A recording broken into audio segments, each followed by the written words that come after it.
Hello, ഇത് നമുക്കൊരു സ്കേർട്ടും ടോപ്പും ചെയ്താലോ? രണ്ട് കുഞ്ഞു കുട്ടികൾക്ക് വേണ്ടിയിട്ടാണ്. രണ്ടും സെയിം മോഡൽ തന്നെയാണ് വരുന്നത്. പിന്നെ സ്കേർട്ട് ഫുള്ള് നെറ്റാണ് വരുന്നത്. താഴെ മാത്രം കുറച്ച് ഫ്രില്ല് പോലെ വരുന്നുണ്ട്. അത്യാവശ്യം നല്ല ഹെവി ആയിട്ട് തന്നെയാണ് ഞാൻ ചെയ്തിരിക്കുന്നത്. സ്റ്റിഫ്നെറ്റൊക്കെ ആഡ് ചെയ്തിട്ടുണ്ട്.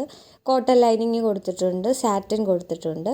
അപ്പോൾ ഞാൻ കട്ടിങ് ഒക്കെ ചെയ്ത് കഴിഞ്ഞു സ്കേർട്ടിൻ്റെ. പിന്നെ ഇതാണ് ടോപ്പിൻ്റെ മെറ്റീരിയൽ വന്നിട്ട് നല്ല ബ്യൂട്ടിഫുൾ വർക്കായിട്ടുള്ള മെറ്റീരിയലാണ്. ഇത് ഫുള്ള് കട്ട് ബീഡ്സിൻ്റെ വർക്കാണ്. ഈ മെറ്റീരിയൽ സ്റ്റിച്ച് ചെയ്യാനായിരുന്നെങ്കിലും അത്യാവശ്യം നല്ല പാടുണ്ടായിരുന്നു കേട്ടോ. സൂചിയുടെ ഇടയിൽ ഇങ്ങനെ കട്ട് ബീഡ്സ് വീണ് പൊട്ടിപ്പോയി അത്യാവശ്യം നല്ല പാടായിരുന്നു. ഞാൻ മെഷീനെല്ലാം പിന്നെ ക്ലീൻ ചെയ്തെടുക്കേണ്ടി വന്നു ഉൾഭാഗമെല്ലാം. പിന്നെ ഇതിനൊരു റെഫറൻസ് വന്നിട്ടുണ്ടായിരുന്നു കേട്ടോ. ആ റെഫറൻസ് വെച്ചിട്ടാണ് ഈ ഒരു മോഡൽ ഞാൻ ചെയ്തത്. പിന്നെ ഇതിൻ്റെ ഫൈനൽ ലുക്കിൻ്റെ ഫോട്ടോസ് എനിക്ക് ഇതുവരെ അവരിട്ടിട്ട് എനിക്ക് തന്നിട്ടില്ല. കാര്യം അവർക്ക് കിട്ടിയില്ല എന്നാണ് പറഞ്ഞത്. അവർക്ക് റിലേറ്റീവിൻ്റെ എന്തോ കല്യാണത്തിന് വേണ്ടിയിട്ടായിരുന്നു ഇത് എന്നെ കൊണ്ട് ചെയ്യിച്ചിട്ടുള്ളത്. ഈ വീഡിയോസ് ഞാൻ എടുത്തിട്ട് ഇപ്പോൾ ഒരു 3 മാസത്തിൽ കൂടുതലായിട്ട്. എനിക്ക് ഒരു ഫൈനൽ ലുക്കിൻ്റെ ഫോട്ടോ ഇട്ട് തരുന്ന സമയത്ത് ഞാനത് വേറൊരു വീഡിയോയിൽ ആഡ് ചെയ്യുന്നതായിരിക്കും കേട്ടോ.